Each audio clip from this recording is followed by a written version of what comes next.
Kung may nagsabi sa akin noon na darating ang araw na kukwestiyonin ko ang lahat ng pinanindigan ko, tatawa lang sana ako.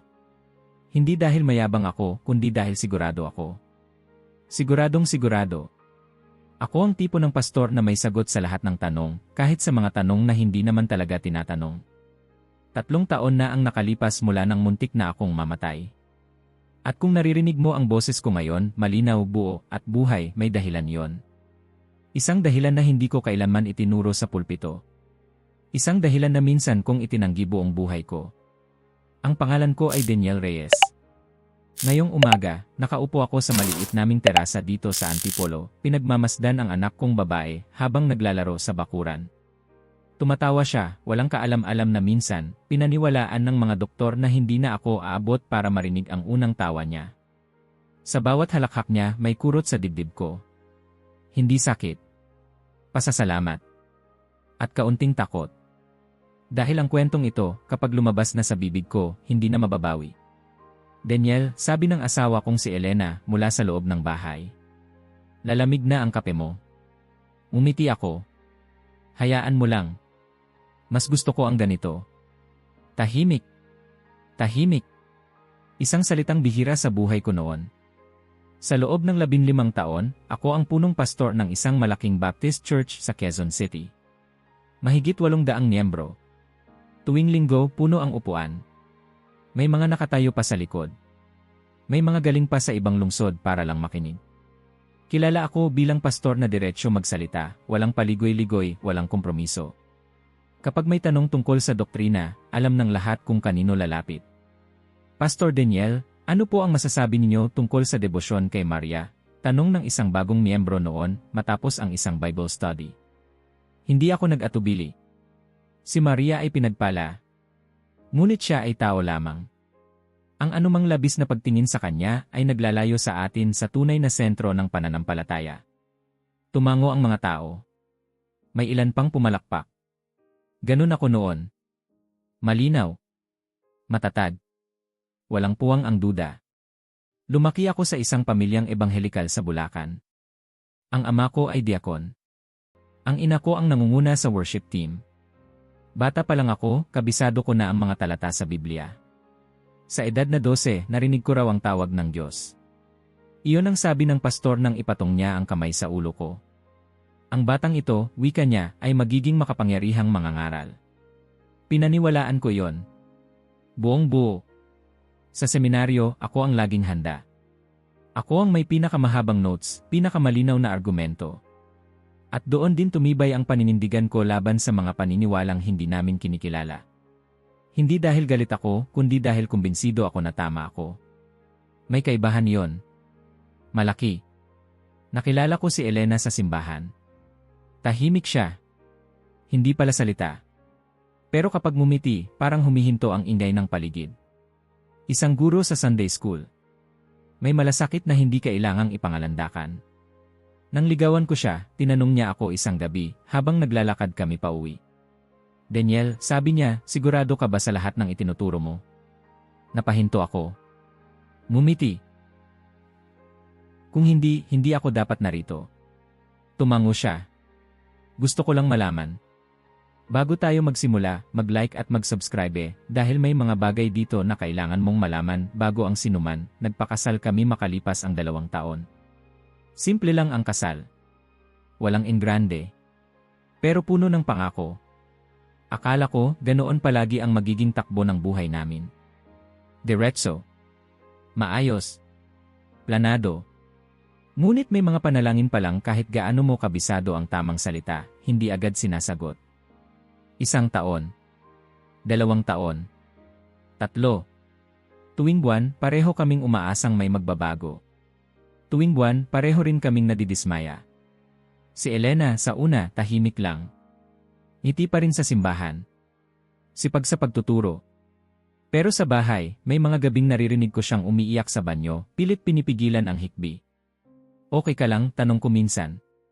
Okay lang, sagot niya. Pagod lang. Ako naman, ginagawa ang alam kong gawin. Nagdasal. Nag-ayuno. Nangaral tungkol sa pagtitiwala sa timing ng Diyos. Sinabi ko sa kanya ang mga salitang ilang ulit ko nang sinabi sa iba. May plano ang Diyos. Pero sa loob-loob ko, may bumubulong na tanong na hindi ko kayang bigkasin. Bakit sila may anak? Kami wala.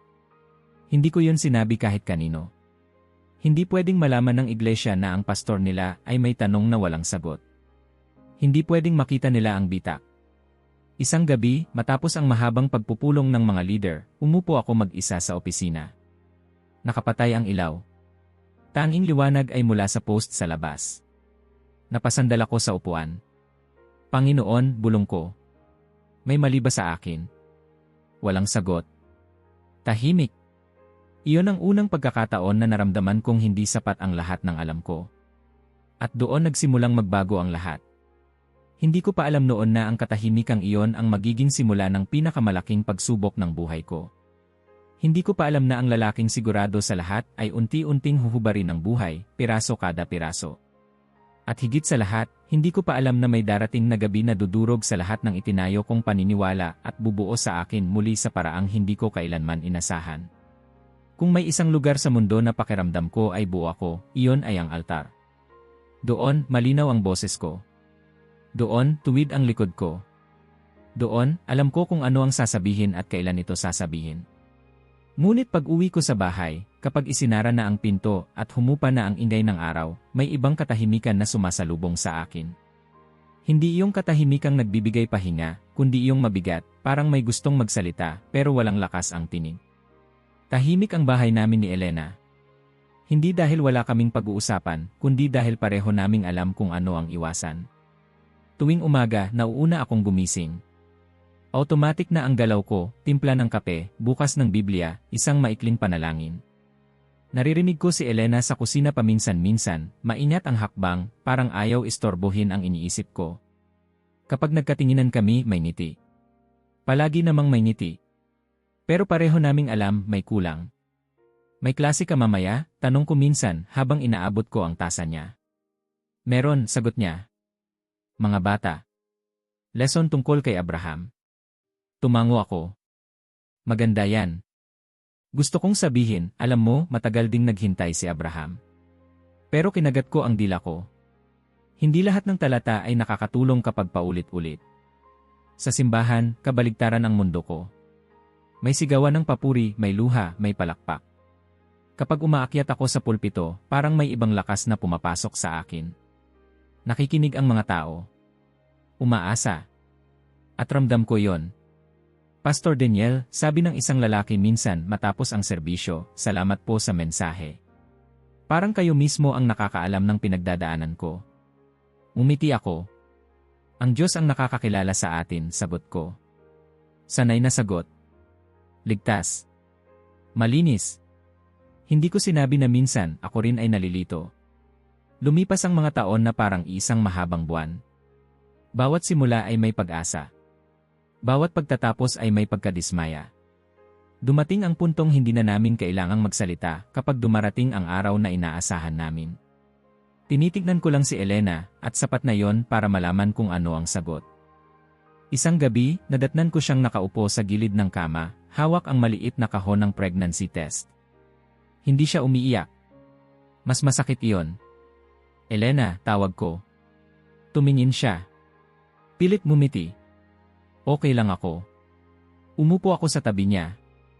Hindi mo kailangang maging okay. Tahimik siya sandali. Pagkatapos, mahina niyang sinabi, pastor ka. Lahat ng tao lumalapit sa iyo kapag may problema. Pero ako sino ang lalapitan ko? Parang may humigpit sa dibdib ko. Ako, sagot ko agad. Umiling siya. Hindi pwede. Kasi ikaw rin ang nasasaktan. Wala akong naisagot. Tama siya. At doon ko unang naramdaman na kahit gaano kalakas ang pananampalataya ko sa harap ng mga tao, may mga laban na hindi nito agad naayos. Nagdesisyon kaming magpatingin sa doktor matapos ang ilang taon. Hindi ko gusto ang ideya. Para bang inaamin ko na may hindi gumagana. Ngunit nakita ko ang pagod sa mga mata ni Elena. Gusto ko lang malaman, sabi niya. Kahit ano pa ang sagot. Sa klinika, malamig ang hangin. Masyadong maliwanag ang ilaw. Masyadong tahimik. Nang ipinaliwanag ng doktor ang mga resulta, pakiramdam ko ay lumulubog ako sa upuan.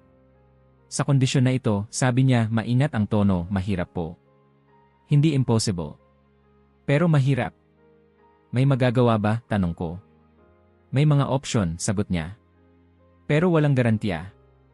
Paglabas namin, walang nagsalita. Sa sasakyan, hawak ni Elena ang kamay ko. Mahigpit. Parang siya pa ang nagpapalakas ng loob ko.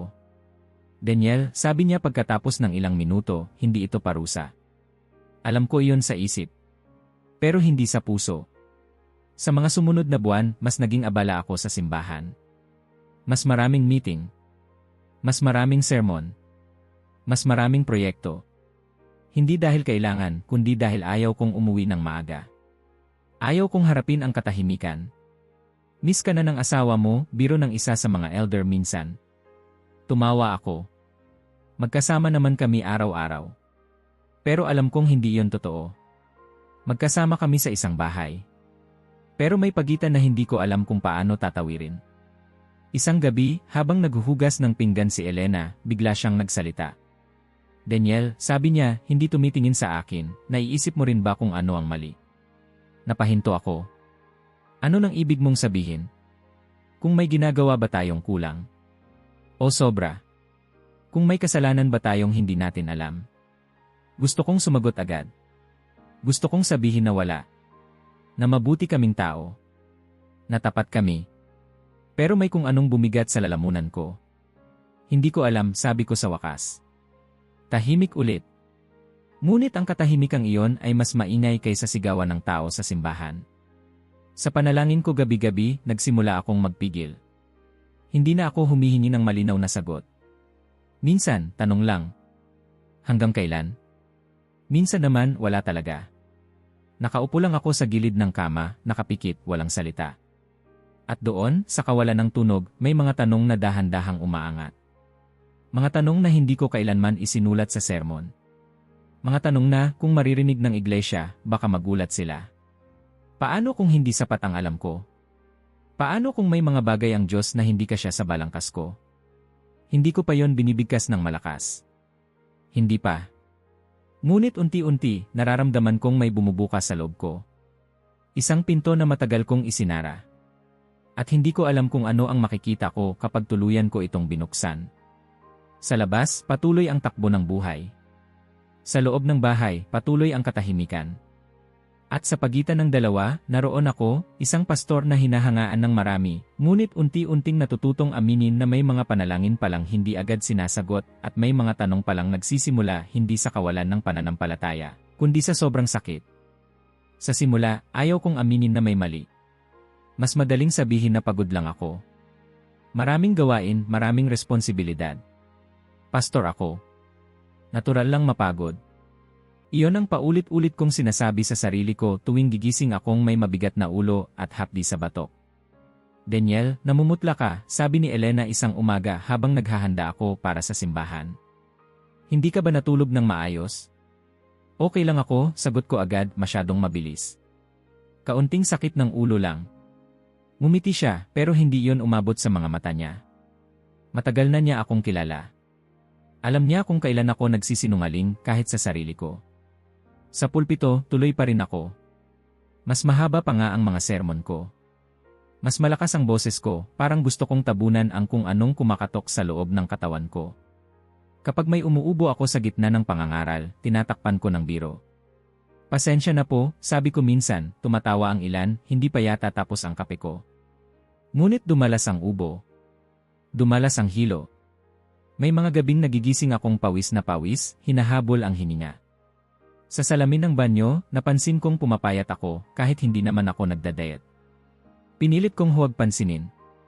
Pastor, sabi ng isa sa mga elder matapos ang isang serbisyo, baka kailangan niyo pong magpahinga muna. Umiling ako.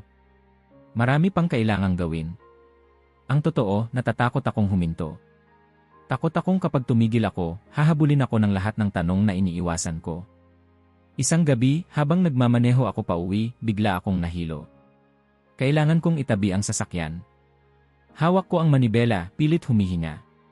Tumunog ang telepono ko. Nasaan ka na? Boses ni Elena. Nasa daan, sagot ko, pilit pinapakalma ang sarili. Daniel, sabi niya, mas mahina ngayon, umiiyak ka ba? Hindi ko na malayang may luha na pala akong tumutulo. Hindi, sagot ko. Pagod lang. Ngunit kinabukasan, hindi na ako nakatayo ng tuwid sa pulpito. Sa gitna ng sermon, biglang parang lumiit ang mundo. Huminto ako, nakahawak sa gilid ng lectern. Tahimik ang buong simbahan. Elena, bulong ko, nakatingin sa kanya sa unang hanay. Agad siyang tumayo at lumapit. May mga miyembrong tumulong sa akin pababa. Hindi ko na tinutulan. Wala na akong lakas. Sa ospital, amoy disinfectant at katahimikan ang sumalubong sa amin. Mga test. Mga x-ray. Mga dugo. Tahimik lang si Elena, hawak ang kamay ko. Ako naman, pilit na kalmado. Pastor ako. Sanay akong maghintay ng resulta. Ngunit nang pumasok ang doktor, iba ang itsura niya. Umupo siya sa harap namin, mabagal ang kilos, parang sinusukat ang bawat salita. Pastor Reyes, sabi niya, kailangan nating mag-usap ng seryoso. Naramdaman kong humigpit ang hawak ni Elena. May nakita po kaming bukol sa baga, patuloy niya. At base sa mga pagsusuri advanced na ito, parang may tumigil sa oras. Gaano ka-advanced? Tanong ko. Nagkatinginan ang doktor at ang nurse. Stage 4, sagot niya sa wakas. Hindi ako nakapagsalita. Si Elena ang unang umiyak. Yumuko siya, hawak ang dibdib, parang may bumagsak sa kanya. Gaano po katagal? Tanong ko, halos pabulong. Huminga ng malalim ang doktor. Sa agresibong gamutan 6 na buwan hanggang 1 taon. Kung hindi mas maikli. 6 na buwan. 1 taon. Mga salitang ilang beses ko nang narinig sa iba. Ngunit iba pala kapag ikaw na. Sa sasakyan pa uwi, tahimik ulit. Ngunit iba ang katahimikan. Parang may nawalan ng kulay ang mundo. Hindi pa tapos ang Diyos, sabi ni Elena bigla, basag ang boses. Hindi pa. Tumango ako. Sagot ko.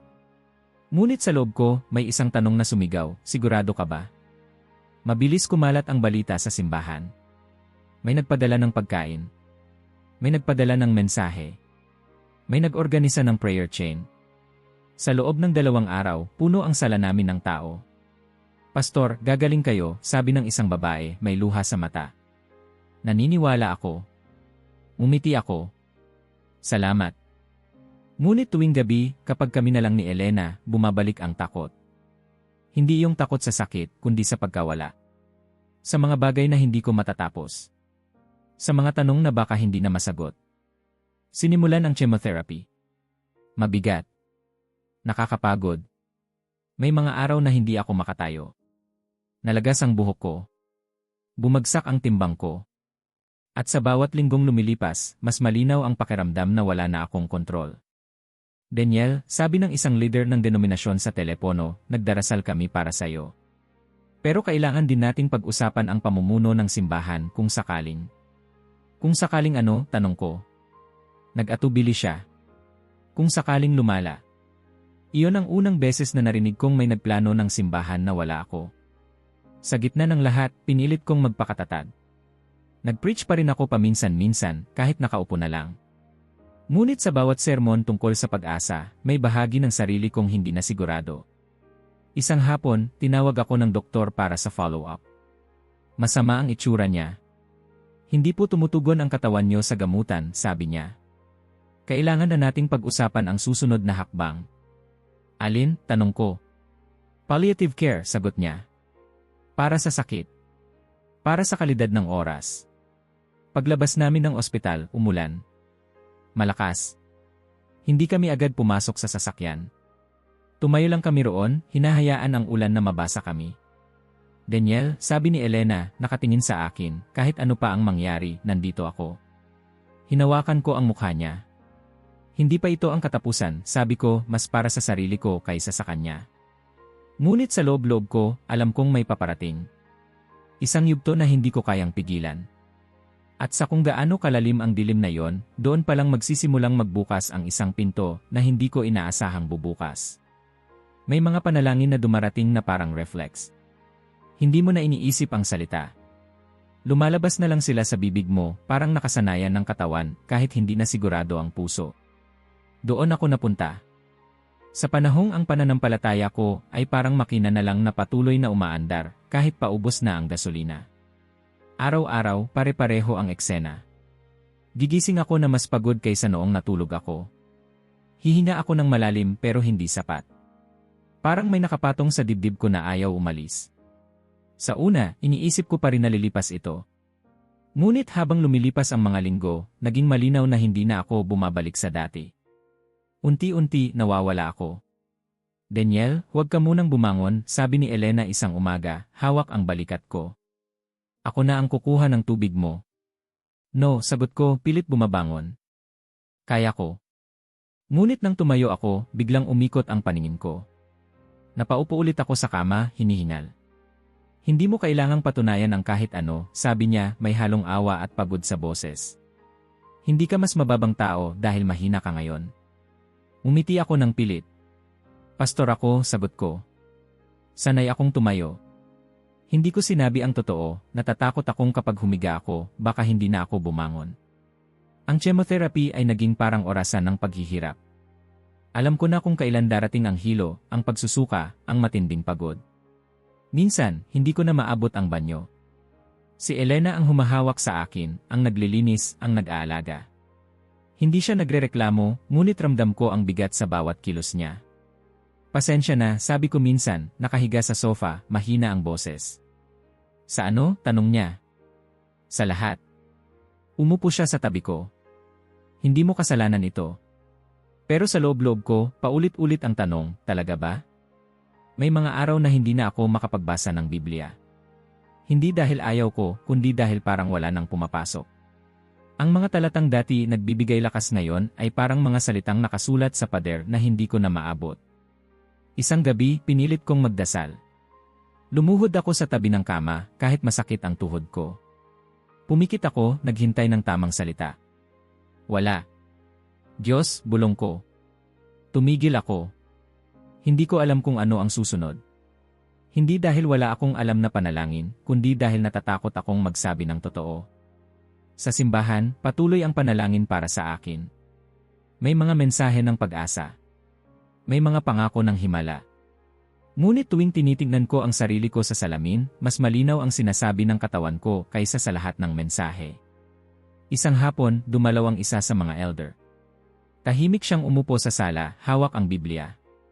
Daniel, sabi niya, alam naming mahirap ito. Pero kailangan din naming maging handa. Sa ano? Tanong ko, kahit alam ko na ang sagot. Sa posibilidad, sagot niya. Na baka hindi ka na bumalik sa pulpito. Tumango ako. Naiintindihan ko. Ngunit nang umalis siya, ramdam kong may piraso ng pagkatao ko ang tuluyang bumitaw. Hindi lang trabaho ang simbahan para sa akin. Iyon ang buong buhay ko. At ngayon, parang unti-unti itong inaagaw. Dumating ang araw na tinawag ulit kami ng doktor. Mas tahimik ang silid kaysa dati. Mas mabigat ang hangin. Hindi na po epektibo ang gamutan, sabi niya diretsyo. Mas mabuti pong mag-focus tayo sa comfort. Gaano katagal? Tanong ko. Nag-atubili siya. Ilang linggo? 2, 3. Mahirap sabihin. Ilang linggo?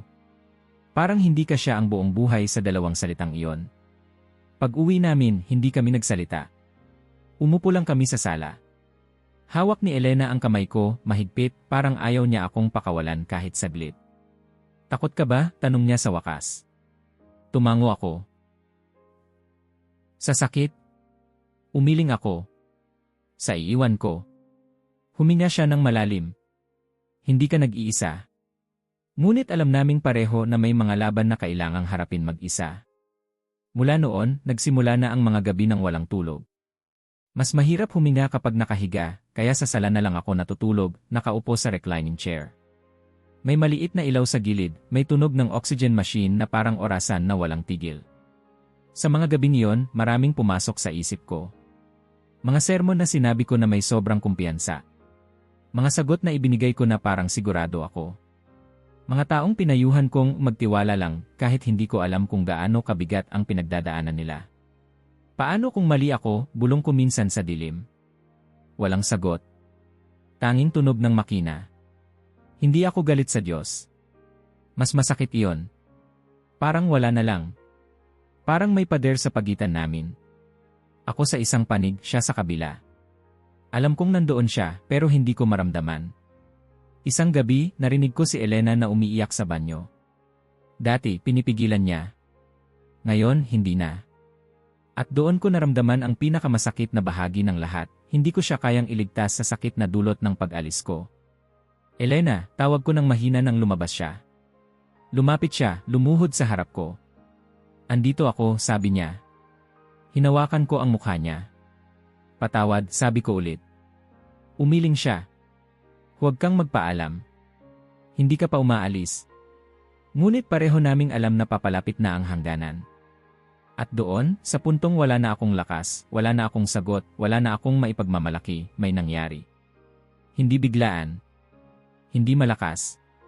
Isang simpleng pagbabago lang sa hangin ng gabi. Isang kakaibang katahimikan. At sa karaniwang madaling araw na yon, habang akala ko'y pareho lang ito ng lahat ng nauna, may isang bagay na nagsimulang magbago. Isang bagay na hindi ko kailanman ipinangaral. Isang bagay na hindi ko inasahan. Isang bagay na babago sa lahat.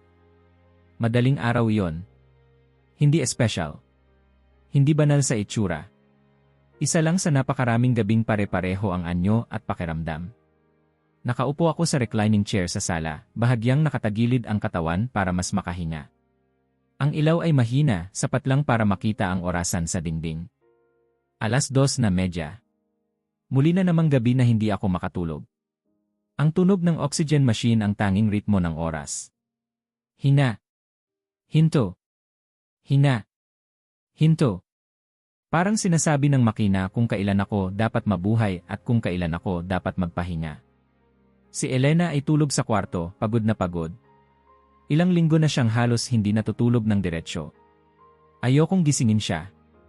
Ayokong makita niya akong mas mahina pa kaysa kahapon. Nakatingin lang ako sa kisam. Walang panalangin. Wala ring tanong. Parang ubos na ang laman ng isip ko. At marahil iyon ang unang beses sa mahabang panahon na wala akong sinasabi sa Diyos, kahit sa isip. Doon ko napansin ang pagbabago. Hindi biglaan. Walang liwanag na sumabog. Walang tinig mula sa langit. Isang kakaibang pakiramdam lang sa hangin.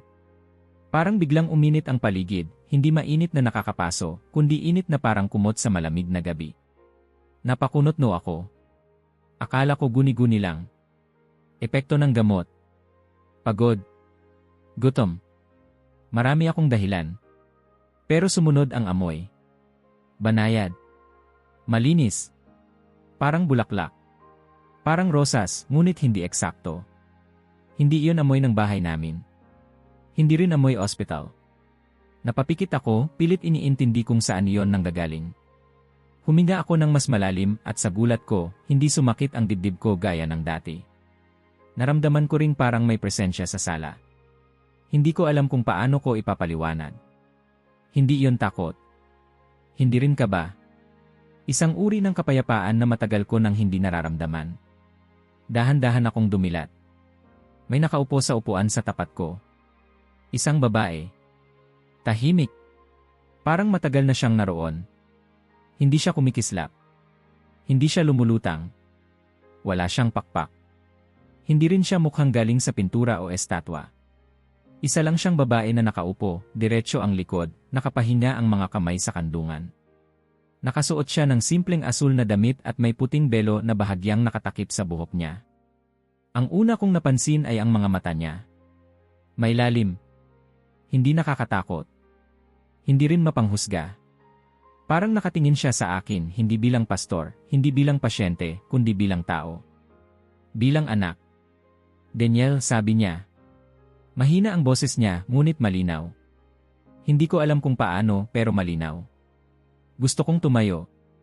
Gusto kong magsalita. Gusto kong sumigaw o tumawag kay Elena. Ngunit wala akong naramdamang takot. Sa halip, parang matagal ko na siyang hinihintay, kahit hindi ko alam kung sino siya. Sino po kayo? Tanong ko.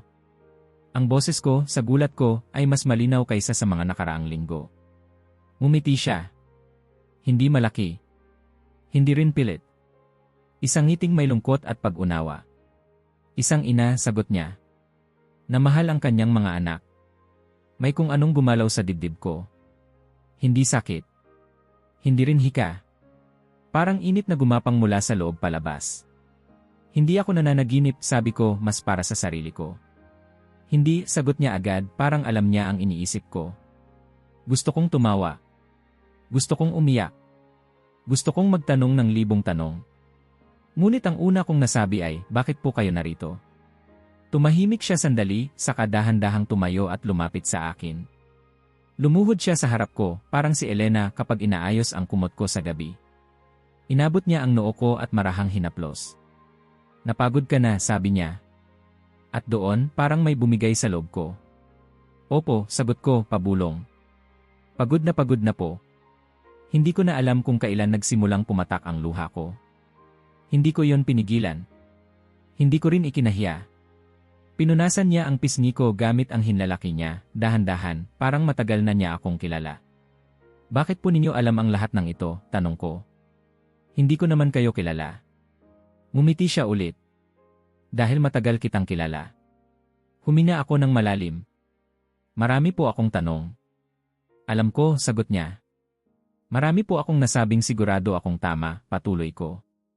Marami rin po akong itinuro na ngayon hindi ko na alam kung paano ko haharapin. Hindi siya nagmukhang nasaktan. Hindi rin siya nagmukhang nagtatanggol. Nakinig lang siya.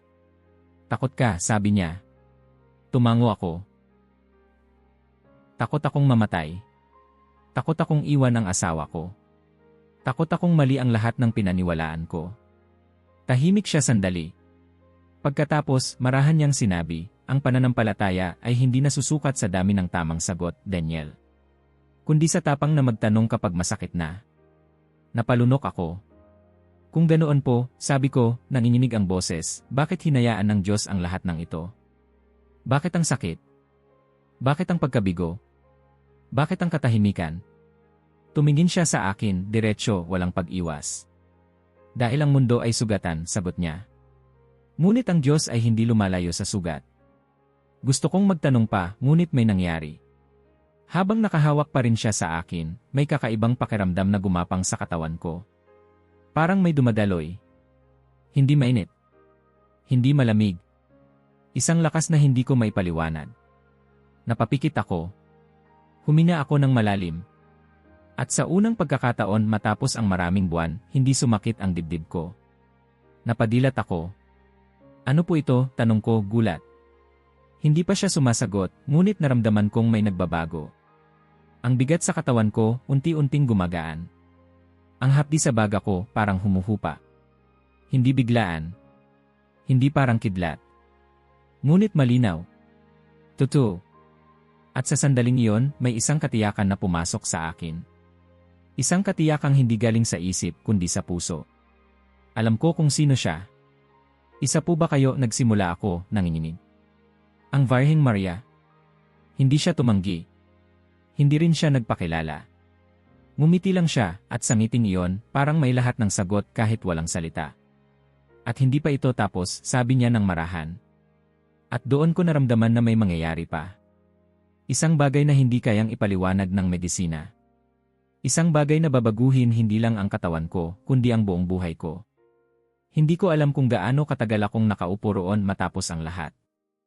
Ang alam ko lang, nang bumukas ang mga mata ko, iba na ang pakiramdam ng katawan ko. Hindi perpekto. Hindi parang bumalik sa kabataan. Pero malinaw ang kaibahan. Ang bigat na matagal nang nakadagan sa dibdib ko ay tila nawala. Huminga ako ng malalim, kusa, walang pilit. Walang kirot. Tiningnan ko ang mga kamay ko. Nanginginig pa rin, ngunit hindi na dahil sa sakit. Dahil sa gulat. Daniel, boses ni Elena mula sa pintuan ng kwarto. Nagising pala siya. Gising ka na? Tanong ko. Lumapit siya, nag-aalangan. Narinig kitang nagsalita. Umupo siya sa tabi ko. Inabot ang kamay ko. Napatingin siya sa akin at agad kong nakita ang pagbabago sa mukha niya. Parang iba ka, sabi niya. Humihinga ka ng maayos. Tumango ako. Alam ko. Gusto kong sabihin agad ang lahat. Ngunit natigil ako. Paano mo ipapaliwanag ang isang bagay na ikaw mismo ay hindi pa ganap na nauunawaan? Kailangan nating pumunta sa doktor, sabi niya agad. Ngayon din eh. 3 araw ang lumipas bago kami nakakuha ng appointment. 3 araw ng kakaibang pakiramdam. Araw-araw, mas lumalakas ang katawan ko. Nakakatayo ako ng mas matagal. Nakakakain ako ng walang pagsusuka. Nakakatulog ako ng diretsyo. At sa bawat umagang nagigising ako na may lakas, may takot na sumusunod. Paano kung panandalian lang ito? Paano kung bumalik ang sakit? Sa klinika, nanlaki ang mata ng doktor nang makita niya akong naglalakad ng walang tulong. Pastor Reyes, sabi niya, hindi maitago ang pagtataka, kumusta ang pakiramdam niyo? Mas mabuti, sagot ko. Malayo sa inaasahan ko. Nag-request siya ng mga bagong test. IU scan. Blood work. Lahat. Pagbalik namin para sa resulta, tahimik siya habang tinitingnan ang mga papel. Muling tiningnan. Muling binalikan. May problema po ba? Tanong ni Elena, nanginginig ang boses. Huminga ng malalim ang doktor. Wala po. Napatingin kami sa isa't isa. Ano nang ibig niyong sabihin? Tanong ko. Wala na ang bukol, sabi niya. Walang bakas. Parang hindi kailanman nandoon. Tahimik ang silid. Parang huminto ang oras. Dok, sabi ko, sigurado po kayo. Tumango siya, mabagal. 3 beses naming sinuri. Medikal na paliwanag wala akong maibigay. Napaupo si Elena, umiiyak. Hindi malakas. Hindi hysterical. Parang luha ng matagal nang pinipigilan. Paglabas namin ng ospital, hawak-hawak niya ang kamay ko, paulit-ulit. Buhay ka, bulong niya. Buhay ka. Ngunit kasabay ng tuwa, dumating ang tanong na mas mabigat. Ano ang sasabihin ko? Sa simbahan, mabilis kumalat ang balita. May palakpakan. May sigawan. May mga taong lumuhod sa sahig, nagpapasalamat. Nang umakyat ako sa pulpito sa unang linggo matapos ang resulta, tumayo ang buong kongregasyon. Salamat sa inyong mga panalangin, sabi ko. Narinig ang Diyos. Palakpakan. Sigawan. Ngunit may bahagi ng kwento na hindi ko sinasabi. Lumapit sa akin ang isang elder pagkatapos ng serbisyo. Pastor, sabi niya, gusto naming marinig ang buong patotoo. Tiningnan ko siya. Buong buo. Tumango siya. Lahat. At doon ko naintindihan, hindi sapat ang himala. Ang totoo, ang mas mahirap ay ang katotohanan sa likod nito. Kinabukasan, tinawagan ako ng leader ng denominasyon. Daniel, sabi niya, naririnig namin ang balita. Papuri sa Diyos. Ngunit may ilang detalye raw na kakaiba. Humina ako ng malalim. Ano po ang narinig ninyo? Na may personal kang karanasan, sagot niya, maingat. Isang karanasang maaaring magdulot ng kalituhan kung hindi maipapaliwanag ng maayos. Alam ko na ang ibig niyang sabihin. Hindi ko ito inimbento, sabi ko. Hindi namin sinasabing ganoon, sagot niya. Ngunit kailangan ng pag-iingat. Sa bahay, tahimik kaming nag-usap ni Elena. Kung sasabihin mo ang lahat, sabi niya, may mawawala. Tumango ako. Alam ko. Kung mananahimik ka, dagdag niya, may mawawala rin. Tahimik kami. Sa gabing iyon, bumalik ako sa sala. Umupo sa parehong upuan. Pinikit ang mga mata. Kung totoo ito, bulong ko, ano ang gagawin ko ngayon? Walang sagot. Ngunit may kapayapaan. At doon ko naintindihan, ang himala ay hindi nagtatapos sa paggaling. Nagsisimula ito sa katotohanang handa kang panindigan. Alam kong kapag sinabi ko ang buong kwento, may mawawala akong mga kaibigan, posisyon, respeto. Ngunit alam ko rin na kapag hindi ko sinabi, mawawala ang sarili ko. At ang desisyong iyon ang tunay na kabayaran ng himala ay hindi pa tapos bayaran. Hindi ko planong magsalita agad. Sa totoo lang, umaasa akong lilipas ang mga araw na parang normal lang ang lahat. Na ang paggaling ko ay magiging isang magandang patotoo tungkol sa panalangin, pananampalataya, at awa ng Diyos nang hindi na kailangang himayin ang mga detalye. Ngunit ang katotohanan ay may sariling paraan ng paglabas kahit pilit mong itago. Isang linggo ng umaga, bago ang unang serbisyo, tinawag ako ng mga elder sa maliit na silid sa likod ng simbahan. Doon kami dati nagdadasal bago umakyat sa pulpito. Ngayon, iba ang hangin. Mabigat. Walang ngiti. Daniel, sabi ng pinakamatandang elder, diretso ang tingin, kailangan nating linawin ang ilang bagay. Tumango ako. Makikinig ako. May inilapag siyang papel sa mesa. Mga mensahe. Mga tanong. Mga bulong-bulungan mula sa mga miyembro. May mga nagsasabing iba raw ang dahilan ng paggaling mo, sabi niya. Na hindi raw ito basta sagot sa panalangin. Huminga ako ng malalim. Hindi ako magsisinungaling, sagot ko. Hindi ka rin namin hinihilingang magsinungaling, sabat ng isa pa. Pero may paraan ng pagsasabi at may paraang hindi makakasira. Tiningnan ko silang lahat. Mga taong kasama kong naglingkod ng maraming taon. Mga taong nagtiwala sa akin. Anong ibig ninyong sabihin sa makakasira? Tahimik ang silid. Pagkatapos, dahan-dahang sinabi ng isa, ang banggitin ang isang karanasang hindi naaayon sa ating paniniwala. Alam ko na. Mula pa lang sa unang salita. Kung itatanong ng iglesia, sabi ko, ano ang nangyari, sasabihin ko ang totoo. Nagpalitan sila ng tingin. Daniel, sabi ng pinuno, mas mahina ngayon ang boses, ang katotohanan ay dapat laging may kaakibat na karunungan. Umiti ako, pagod.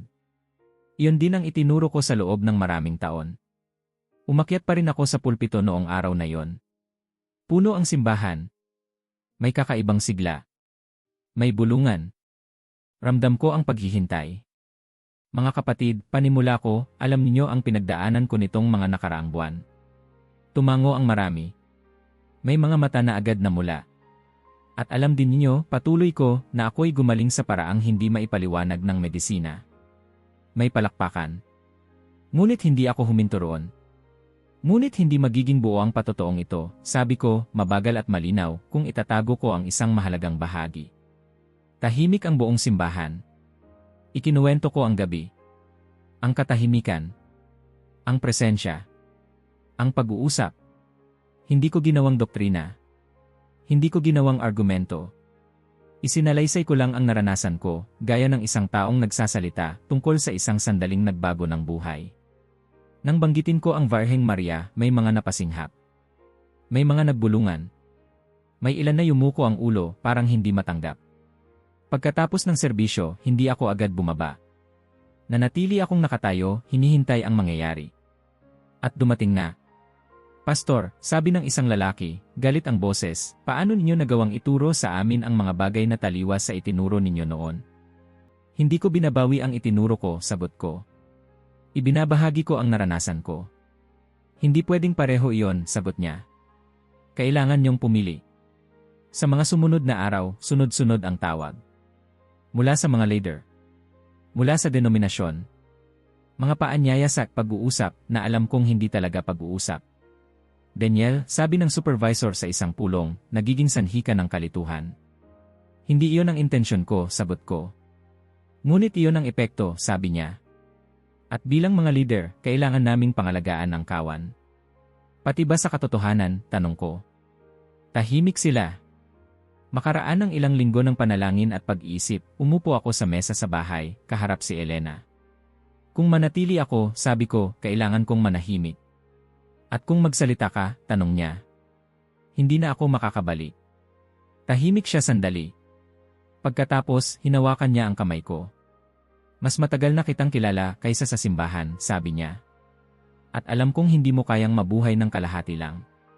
Kinabukasan, inihayag ko ang desisyon ko sa iglesia. Hindi lahat ay nandoon. May mga umalis na. May mga hindi na muling bumalik. Hindi ko kayo iniiwan, sabi ko, nanginginig ang boses. Ngunit hindi ko rin kayang iwan ang katotohanang nagligtas sa akin. May umiyak. May tumalikod. May nanatiling tahimik.